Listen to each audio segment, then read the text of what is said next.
Just to be clear, detain ka pa rin under our custody. Yun na nga eh, detain nga eh. Ba't kailangan pang pusasan? Para di ka makatakas, boy. It's a safety protocol. E, paano yan? Paano ako magsisiyar niyan? Hassle naman ito eh. Eh di buhatin mo yung lamesa. Macho man ka naman eh. O sige, tulog. Saan ako matutulog? Yun na lang. Eh, di sa detention cell mo pa rin.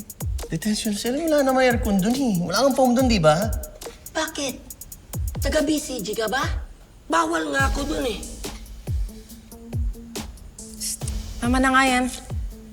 Lalo na ikaw, makinig ka. Bawal ka mag-cellphone. Bibigyan ka namin ng laptop pero limitado lang. Di ba pag-asset dapat VIP treatment? Ano to?